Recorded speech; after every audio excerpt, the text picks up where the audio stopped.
Kali ini kita membahas tentang bagaimana hukum rapid test pada saat puasa di bulan Ramadan. Bagaimana sesungguhnya Nabi Muhammad SAW dan para sahabat itu mereka tadarus. Wa minal laili fatahajjat bih, Rasul. Bangunlah di sepertiga malam. Mukmin yang kuat lebih baik dan jauh lebih dicintai Allah daripada mukmin yang lemah. Keberlangsungannya sebagaimana yang diinginkan oleh ciptaannya, yaitu Allah SWT. Rasulullah adalah sosok yang hampir tidak pernah sakit. Untuk berbuka puasa dengan sesuatu yang cepat membuat energi kita pulih.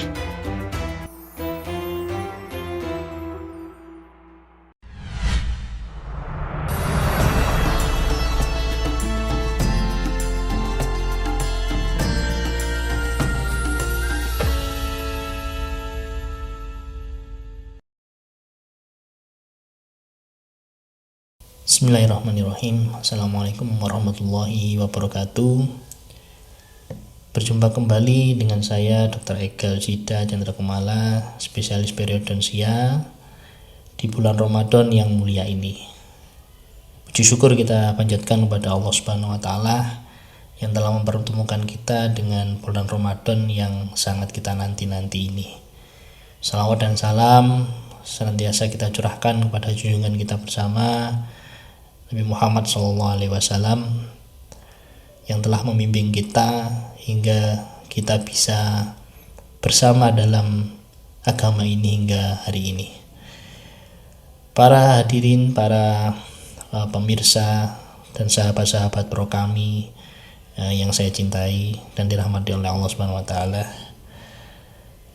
Pada sore hari ini kita ingin berbincang sedikit, saya ingin berbagi sedikit kepada Anda semua tentang bau mulut dan tips bagaimana menjaga diri selama puasa ini agar kita bisa terhindar dari bau mulut atau minimal kita bisa meminimalisir bau mulut itu. Sahabat pro kami yang dirahmati oleh Allah Subhanahu wa taala, sebelum saya membagikan kepada Anda tips dan trik mengenai bau mulut, hendaknya kita mengetahui terlebih dahulu apa sih penyebab dari bau mulut itu. Jadi penyebab dari bau mulut itu ada dua, ada yang eksogen maupun yang endogen. Artinya atau eksternal maupun internal. Jadi penyebab dari luar tubuh kita maupun penyebab dari dalam tubuh kita. Penyebab dari luar tubuh kita sebagai contoh adalah makanan-makanan yang kita makan sehari-hari itu juga bisa menyebabkan bau mulut. Makanan-makanan yang memiliki bau yang menyengat seperti bawang, seperti durian, ya, kemudian petai atau jengkol itu adalah jenis makanan-makanan yang bisa menimbulkan bau mulut di dalam rongga mulut kita. Yang kedua adalah faktor yang berasal dari dalam diri kita sendiri. Nah, faktor yang berasal dari dalam diri kita sendiri ini bermacam-macam.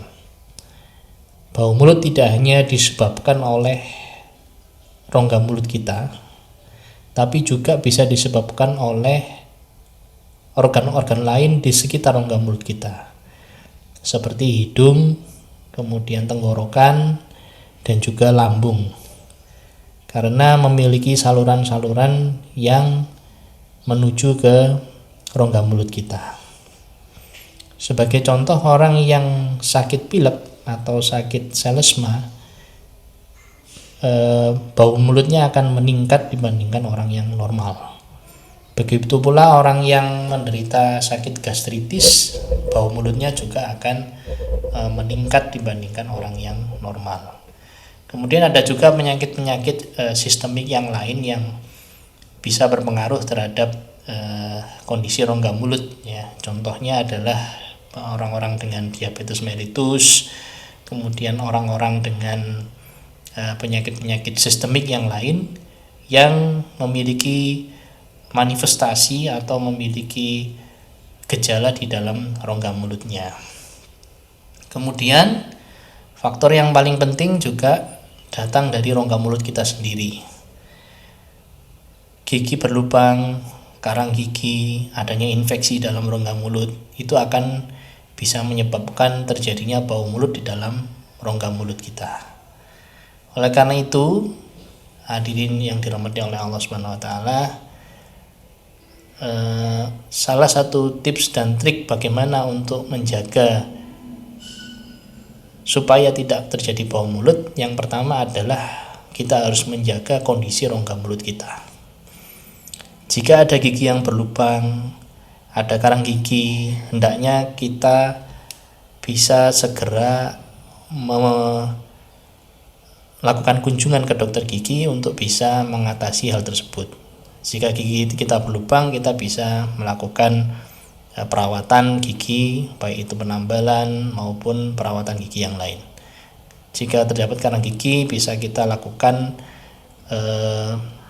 pembersihan karang gigi atau kita kenal dengan scaling dan root planing ya, untuk mengatasi menghilangkan karang gigi sehingga tidak ada penumpukan bakteri dan plak di dalam rongga mulut kita. Walaupun secara normal ya rongga mulut kita ini sudah berisi dengan 700 spesies bakteri. Tetapi bakteri itu hidup secara berdampingan. Hidup membentuk sebuah simbiosis yang saling menguntungkan, saling menjaga satu sama lain. Tetapi jika kondisi dalam rongga mulut kita itu berubah, maka tentu komposisi dari bakteri juga akan berubah, dan itu juga bisa menimbulkan masalah di dalam rongga mulut kita, terutama bau mulut. Kemudian jika ada kelainan atau terjadi infeksi maupun terjadi penyakit tumor maupun kanker di dalam rongga mulut kita, itu juga bisa menimbulkan bau mulut. Oleh karena itu kita juga harus berhati-hati bahwa bau mulut ini juga bisa sebagai indikator adanya sebuah penyakit di dalam rongga mulut kita. Kemudian tips yang kedua ya, di dalam bulan Ramadan ini kita bisa menjaga kondisi rongga mulut kita dengan cara menyikat gigi secara teratur dan benar ya, benar secara caranya maupun benar secara waktunya. Menyikat gigi yang terbaik selama bulan puasa ini adalah ketika selesai sahur, sebelum kita sholat subuh ya, kita bisa menyempatkan untuk menggosok gigi supaya bakteri atau sisa-sisa makanan yang ada di dalam rongga mulut kita ya bisa dibersihkan sebelum kita menjalankan ibadah puasa sehari penuh dengan kondisi rongga mulut yang kosong, tanpa kita gunakan untuk proses mengunyah maupun makan. Kemudian yang kedua adalah sebelum kita tidur ya. Jadi setelah berbuka puasa, sebelum kita tidur, kita hendaknya bisa menggosok gigi, karena ketika kita tidur tentu kita tidak melakukan aktivitas pengunyahan. Oleh karena itu kondisi rongga mulut kita juga dalam keadaan kosong sehingga rawan terjadinya bau mulut. Kemudian yang ketiga, tips dan triknya adalah dengan menjaga kesehatan organ di sekitar rongga mulut kita, seperti hidung, kemudian tenggorokan dan lambung kita. Jika kita sakit lambung, kita bisa mengobati lambung kita ya, sehingga tidak menimbulkan gas ya, yang bisa menuju ke rongga mulut sehingga menimbulkan bau mulut.